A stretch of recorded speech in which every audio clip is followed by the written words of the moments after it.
کاغذ کو لپیٹا ٹھیکری پر اور پھر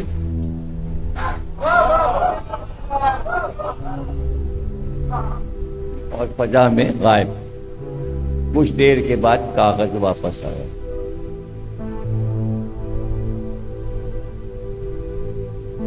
جاؤ سر کٹا دو. پوچھا تھا، اذن لیا تھا امام زمانہ سے، رک جاؤں یا جاؤں. یعنی اتنی طاقت تھی کہ وہیں کھڑے کھڑے غائب ہو جاتے، دشمن دیکھ نہ سکتا. اسے کہتے ہیں اطاعت، اسے کہتے ہیں تسلیم، اسے کہتے ہیں کہ میرے نفس پر آپ اولا ہیں. میرا نفس تو چاہے گا جان بچ جائے، تخیہ کر کے آپ کیا کہتے ہیں.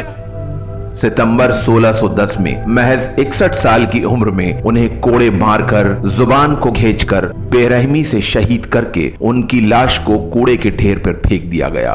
اور ایک مشہور روایت یہ ہے کہ ایک ایرانی تاجر جو اس زمانے میں تجارت کے حوالے سے یہاں ہندوستان میں مقیم تھا، سید راجو کو خواب میں جناب زہرا آتی ہیں. وہ کہتے ہیں میں نے خواب دیکھا کہ بی بی میرے خواب میں ہے. اعلان ہوا فاطمہ زہرا آ رہی ہے. ہاتھ پیر کانپنے لگے، بی بی آ رہی ہے. آگے بڑھ کر بی بی کو سلام کیا، فرمایا میں تم سے ملنے آئی ہوں، میرے بچے کا لاشا دفناؤ، میرے بچے کا لاشا دفناؤ، میرا بچہ بے گور و کفن ہے. تو اس شخص نے شہید ثالث کو دفن کیا، اور شہید ثالث کی قبر کی مجابری کے لیے ان کے فرزند آئے، جن کی خود قبر یہاں اسی مکان پر موجود ہے. یہ سرزمین ہند پر شاندار شہادت. آج آپ یہاں بیٹھے ذکر علی کر رہے ہو، آپ ذکر علی کر رہے ہو. اس ایک شہادت کا صلہ کہ آپ پھیل گئے سرزمین ہند اور سندھ پر. قاضی سید نور اللہ شستری صاحب کو شہید ثالث یعنی تیسرا شہید بھی کہا جاتا ہے. آئیے جانتے ہیں شہید ثالث سے پہلے اور بعد میں اور کتنے شہید ہوئے اور ان شہیدوں کی تاریخ کیا ہے.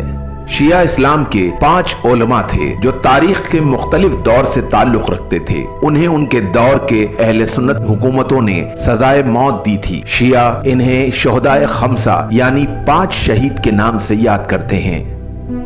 شہید اول لبنان کے محمد جمال الدین المکی العملی کو اہل تشی شہید اول کے نام سے جانتے ہیں.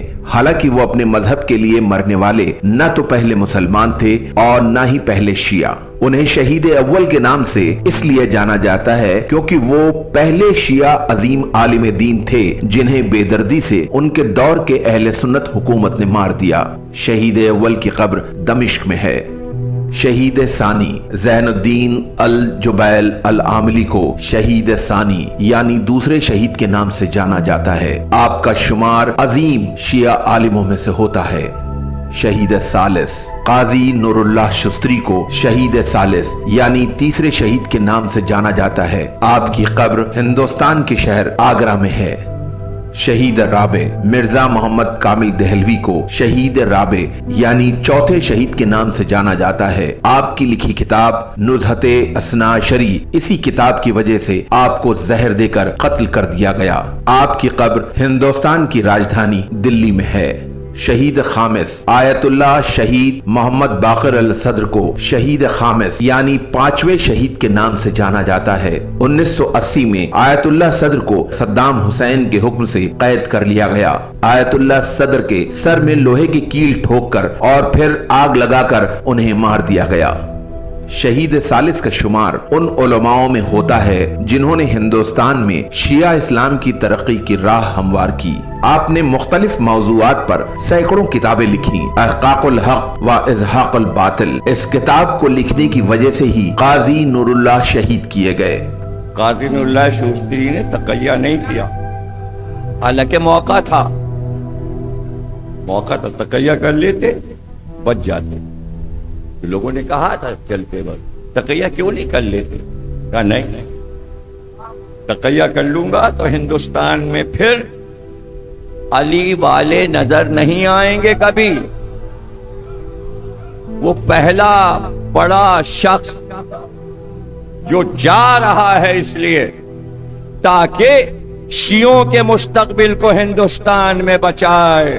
آپ نے یہ کتاب امام علی علیہ السلام کی ولایت اور امامت کو صحیح ثابت کرنے اور شیعوں کے مذہبی فکر کو سمجھانے اور ایک اہل سنت عالم کی لکھی ہوئی کتاب کو خارج کرنے کے لیے لکھا۔